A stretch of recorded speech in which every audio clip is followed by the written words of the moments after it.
Good morning, dear student. Today we will discuss about more detail on rate of reaction. Before going to the topic, let me recall you in the last class we had discussed that rate of reaction is defined as decrease in concentration of reactant with respect to time and increase in concentration of product with respect to time. Try to recall this, and if you have forgot, then go to the last video once again, and you will come to this one. This can be applied to a reaction like this: A, B gives rise to C and D. What it will be? Rate of reaction is equal to minus dA by dt. This is the reactant, that's why we have given negative sign here. And again you will have minus dB by dt. This is the reactant, that's why we have given negative sign. And for this, plus dC by dt plus dD by dt. This is rate of reaction. This we had discussed in the last class. And here try to notice, in this reaction A is 1 mole, B is 1 mole, C is 1 mole and D is 1 mole. When all the reactant and product species are 1 mole, this is very easily we can express. But if it is 2 mole of A is giving to product, then in this case the rate of reaction will be expressed as minus half of dA by dt. Why I divide 2 here? Because in this reaction here A is given 2 mole, and remember the rate of reaction is always expressed per mole. 1 मोल के लिए ही rate of reaction express किया जाता है. चाहे reaction में जितना भी मोल हो, 2 मोल हो सकता है, 3 मोल हो सकता है, 4 मोल हो सकता है, लेकिन रेट ऑफ रिएक्शन हमेशा पर मोल के लिए एक्सप्रेस किया जाता है. So rate of reaction is equal to per mole, मतलब यहाँ पर 2 मोल के लिए एक्सप्रेस 2 मोल रिएक्शन में यूज हुआ है, तो 1 मोल निकालने के लिए इसका स्टोइचियोमेट्रिक कोफिशिएंट को इसके साथ डिवाइड कर दो. सो 1/2 अगर मैंने कर दिया तो इसको हम पर मोल बोलेंगे. P में कोफिशिएंट 1 है तो P का बस वैसा ही रहेगा प्लस dP बाय dt. यहाँ पर और एक चीज का ध्यान रखना, जो A का फॉर्मेशन हो, A का कंजम्पशन हो रहा है और P का फॉर्मेशन हो रहा है, या फिर मैं ऐसा भी कह सकता हूं A का डिसअपियरेंस हो रहा है और P का अपीयरेंस हो रहा है. मतलब A वहां से कम हो रहा है और P ज्यादा हो रहा है. सो उस हिसाब से इस टर्म को माइनस dA बाय dt को यहां पे हम कह सकते हैं rate of disappearance. Remember, rate of disappearance of A.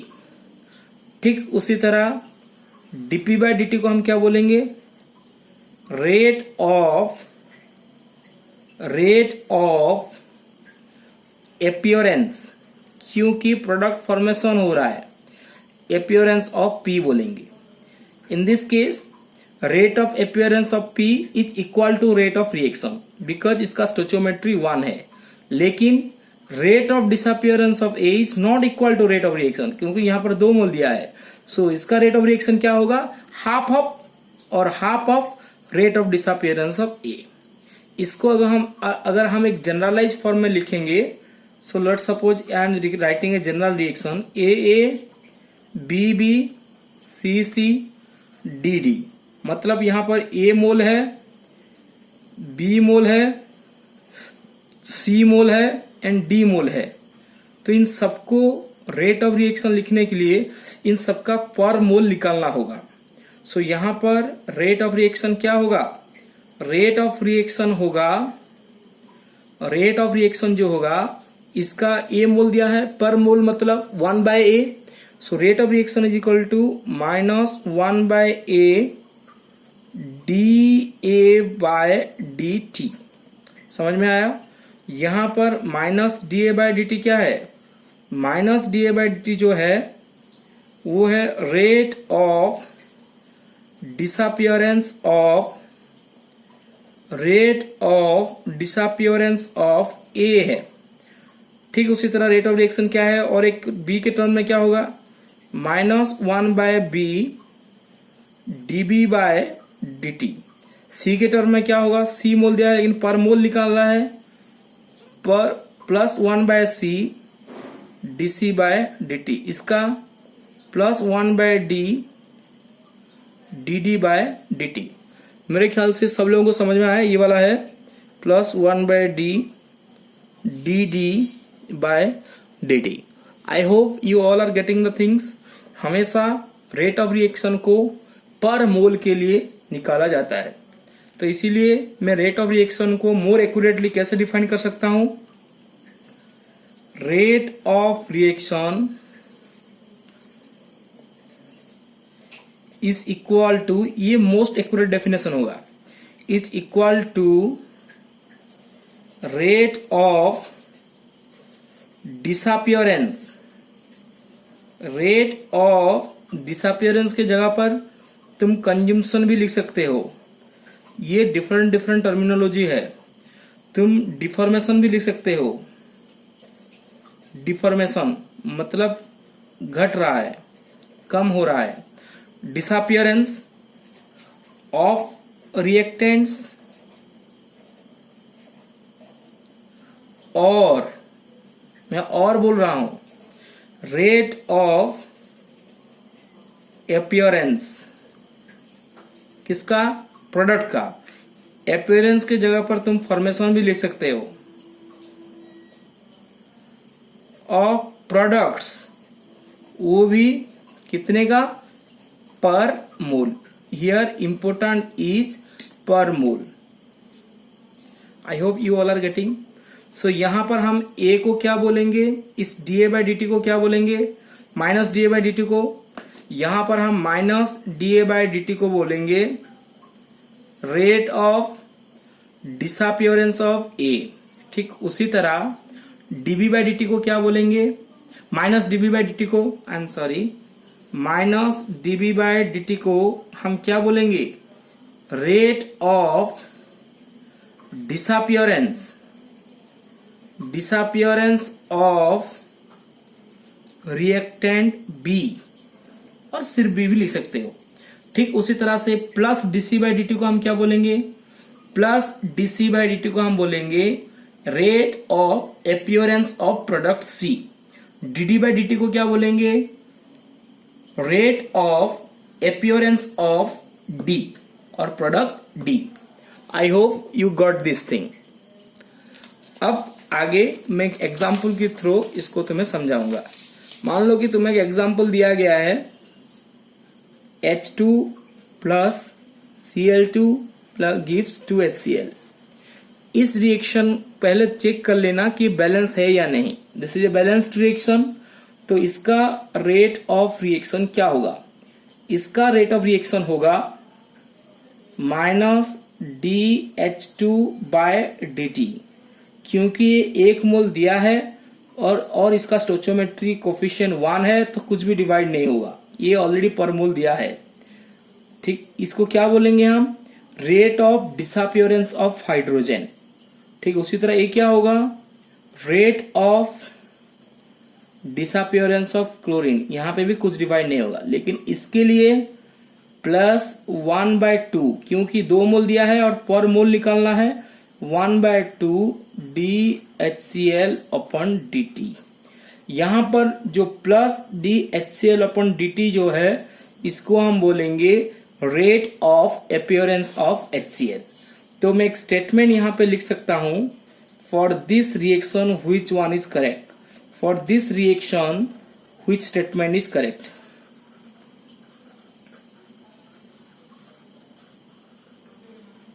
ये क्वेश्चन मैं खुद लिख रहा हूं, is correct.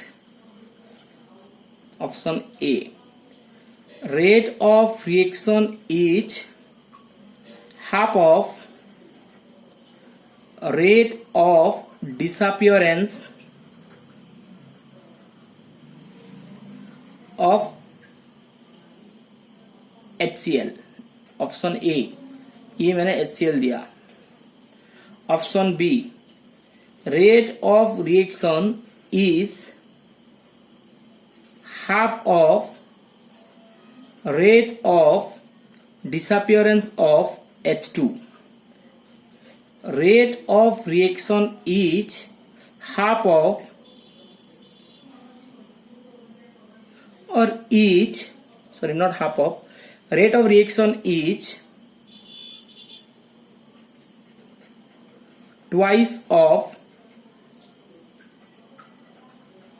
rate of appearance of HCl। Option D, rate of reaction is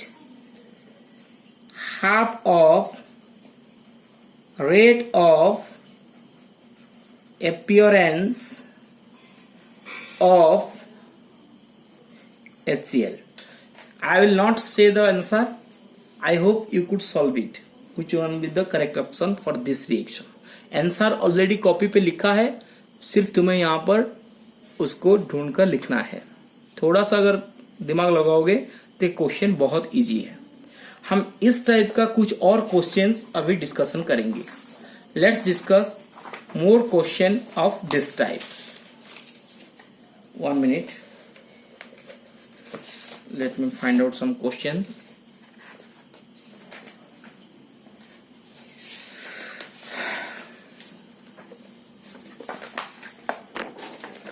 Let me bring the questions first. Sorry.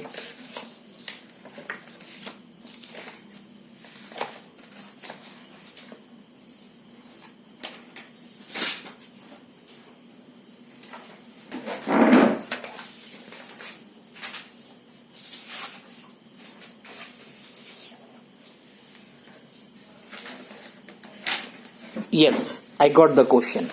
So let's discuss some questions of this concept.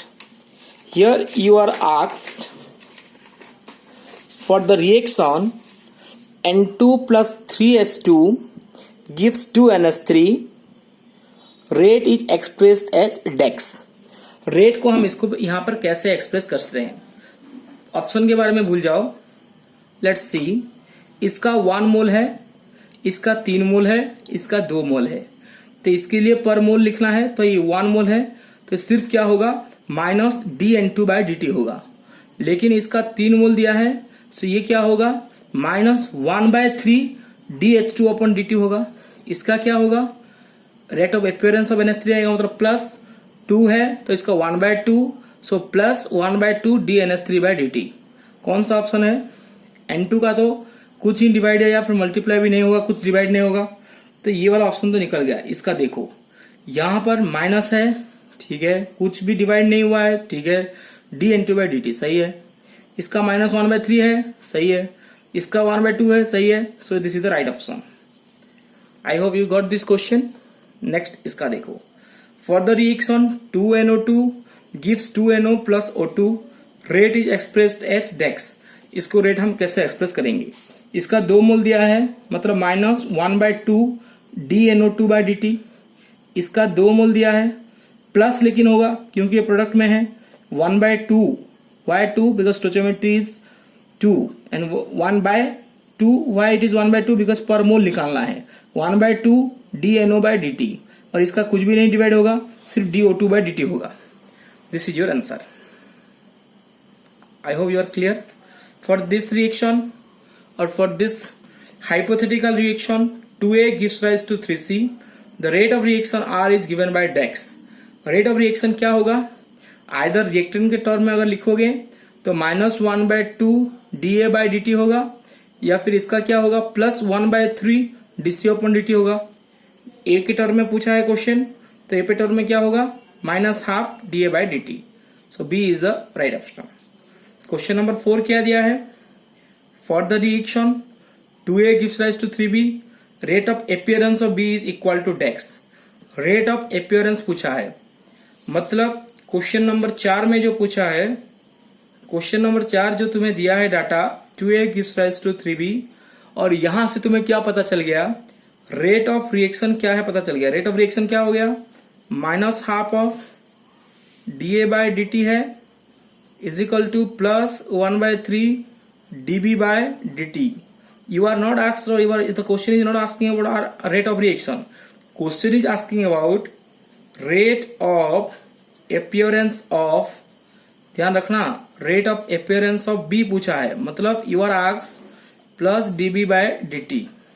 So option में तुम्हें rate के हिसाब से भी दे सकता है या फिर ऑप्शन में, लेकिन देखो ए के टर्मिनोलॉजी पे दिया है, ए के हिसाब से दिया है, तो अगर हम ए के हिसाब से लिखेंगे तो यहां से क्या पता चलेगा, dB by dt is equal to -3/2 dA by dt होगा.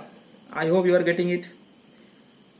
लेकिन मान लो ऑप्शन रेट के हिसाब से दिया होता तो क्या होता आंसर, अगर मैं रेट ऑफ रिएक्शन को R लेता तो dB बाय dt या फिर rate of appearance of B is equal to 3R हो जाता. ये तो ऑप्शन में नहीं दिया है, लेकिन मेरे ख्याल से तुमको समझ में आ गया. ऑप्शन में ए के टर्म में दिया होगा तो ये होगा, और आर के टर्म में दिया होगा तो 3R हो जाता, क्योंकि इसके साथ मल्टीप्लाई हो जाता. So now you can solve it. Question number 4 is okay.